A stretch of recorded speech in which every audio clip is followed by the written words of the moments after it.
Olá, turma. Vamos fazer um exemplo aqui de revisão para a unidade 2. E para esse exemplo aqui eu escolhi de novo, então, relacionado ao tema de flambagem com a carga crítica de Euler. Eu selecionei aqui o exercício 12 do capítulo 16 do livro americano do Popov, tá? Que ele faz essa proposta de exercício, onde a gente tem uma barra de alumínio com uma seção retangular, tem essa carguinha F aqui, tá? E quer saber qual que é a máxima carga F que a gente pode ter, levando em conta um coeficiente de segurança de 2,5, certo? E supondo a barra como birrotulada, tá? Ele supõe então essa barra birrotulada em qualquer um dos planos, né? Em relação aos dois eixos. Então, vamos primeiro desenhar a nossa seção transversal aqui, tá?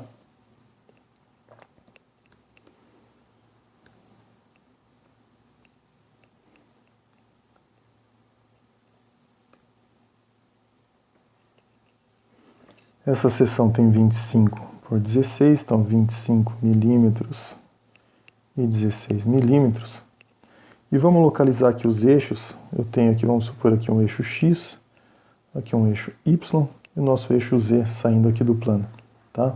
Olhando aqui, né, localizando isso daqui dentro da seção transversal, esse daqui seria nosso eixo X, o eixo Y, então ele está saindo aqui da tela, né?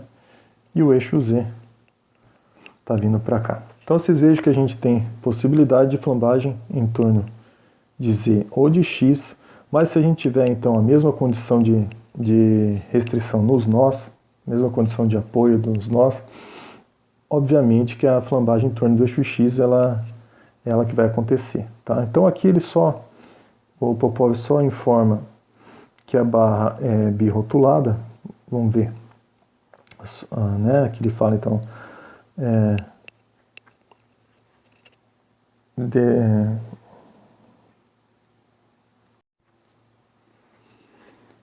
para admitir ou considerar as extremidades como rotuladas, e supõe aqui nos dois planos, né? Só que a gente vai supor aqui uma condição diferente de apoio em planos diferentes. Então a gente vai considerar no plano XY, ou seja, nesse plano que a gente está vendo, os nós A e B sendo rotulados. Então a gente vai ter aqui, no plano XY, a gente vai considerar a nossa barra birrotulada. Isso implica num K igual a 1, mas quando a gente estiver olhando isso daqui num plano ZY, ou seja, como se eu estivesse olhando isso de frente assim, né? Como se eu estivesse olhando a barra desse jeito aqui, ou seja, ela vai flambar em torno do eixo X, a gente vai considerar ela como engastada apoiada, tá? Na prática seria como se a gente estivesse olhando isso daqui de frente. Eu teria então a minha barra apoiada aqui, né? Deixa eu ver. Só que aqui é como se ela tivesse então essa restrição e não consegue então rotacionar em torno desse nosso apoio, que aqui seria o apoiozinho A, tá? Então nesse caso a gente vai considerar esse modelo aqui como sendo esse modelo teórico. E nessa situação, o nosso K para o comprimento equivalente ele vai ser igual a 0,7. Aqui um detalhe desse problema é que a gente já tá assumindo, né, ou já está admitindo que essa barra vai estar sujeita à flambagem. Então, provavelmente tem alguma tensão de escoamento aqui mais baixa, de tal forma que o lambda limite vai ser sempre inferior aos que a gente vai calcular aqui. Como a gente tem condições diferentes para planos diferentes, né, para o plano XY e para o plano ZY, a gente vai precisar calcular aqui as propriedades da seção para as duas situações. Então a gente vai calcular o lambda para as duas situações, e o que for maior vai ser nosso pior caso. Então a gente vai ter aqui o plano XY e plano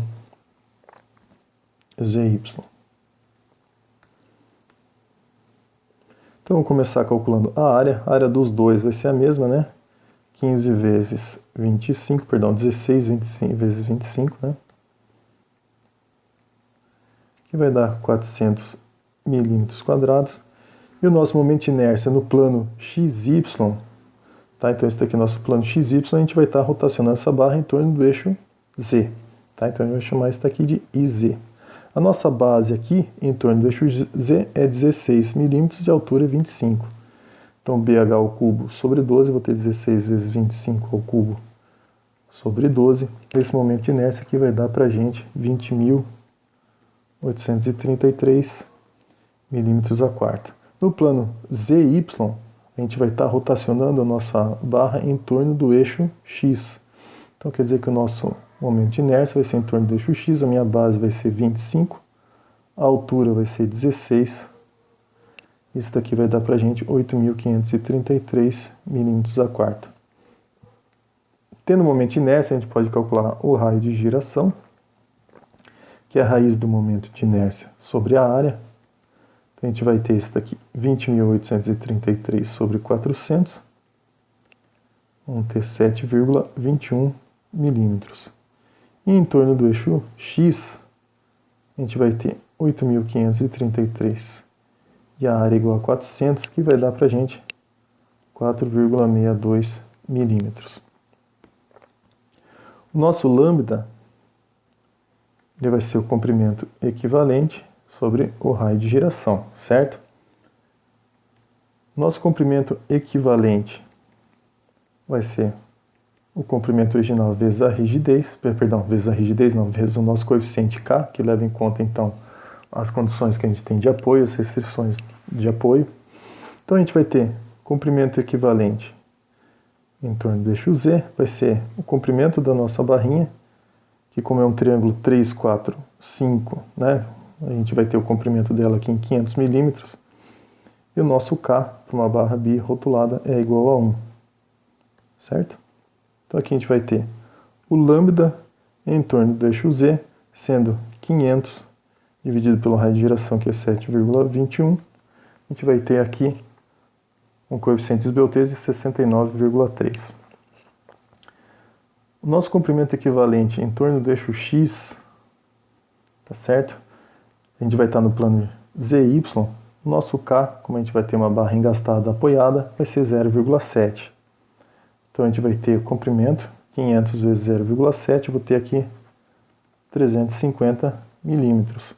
O nosso lambda, então, em torno do eixo X vai ser 350 dividido por 4,62, que vai dar para a gente 75,8.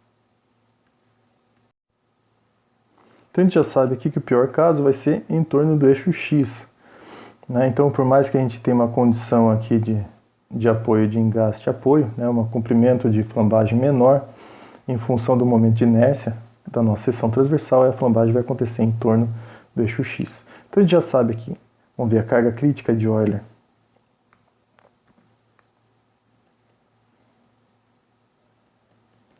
É π ao quadrado vezes ZI sobre L equivalente ao quadrado. A gente já sabe o nosso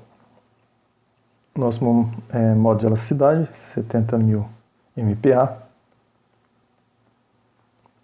O momento de inércia, que aqui nesse caso vai ser em torno do eixo X, então vai ser 8.533. E nosso comprimento equivalente, que a gente já calculou aqui em 350 milímetros. Então, 350 ao quadrado. A carga crítica, então, vai ser 48.126 newtons.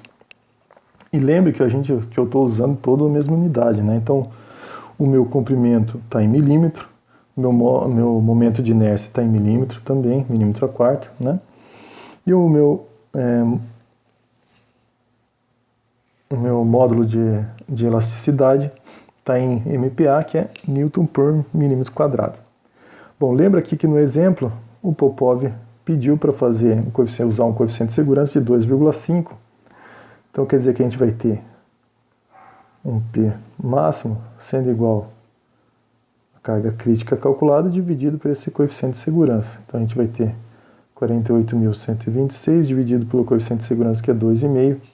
Então isso daqui vai dar 19.250 newtons, né?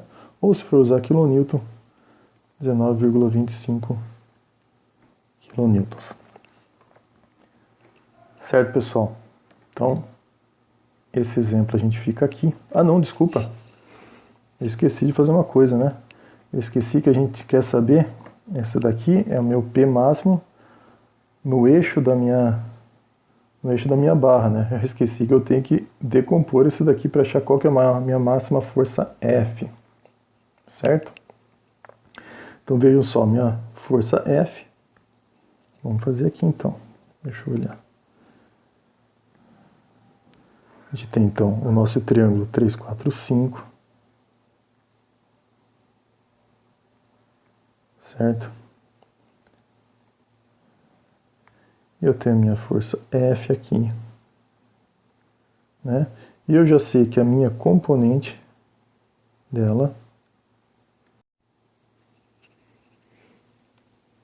e a gente vai ter o nosso cabo aqui e eu tenho, fazer em azulzinho aqui, nosso P máximo, certo? Então esse aqui seria o nosso ângulozinho alfa. Se eu olhar aqui nesse triângulo 3, 4, 5, e lembro que o seno de alfa, então vai ser cateto oposto sobre a nossa hipotenusa, 3/5, que é igual a 0,6, e um cosseno de alfa, que é 0,8, né? Ou 4/5 também. Certo?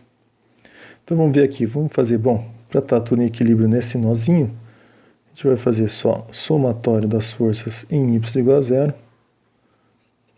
Opa, que não só esse z aqui. Somatório das forças em y igual a 0.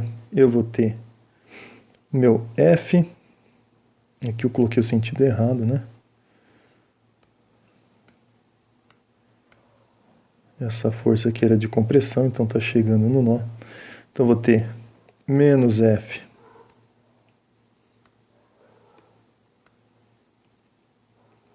mais o P máximo vezes, aqui eu estou olhando essa minha componente, vai ser cosseno do alfa, né? Então esse cosseno do alfa é igual a 0,8. Tudo isso daqui igual a 0. Então nosso F vai ser igual a 19,25 vezes 0,8.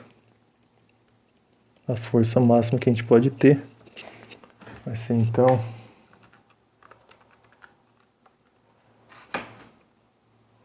15,4 quilonewtons. Tá certo, pessoal? Então, espero que tenha ficado claro lá como que é um exemplo. Bons estudos e até a próxima.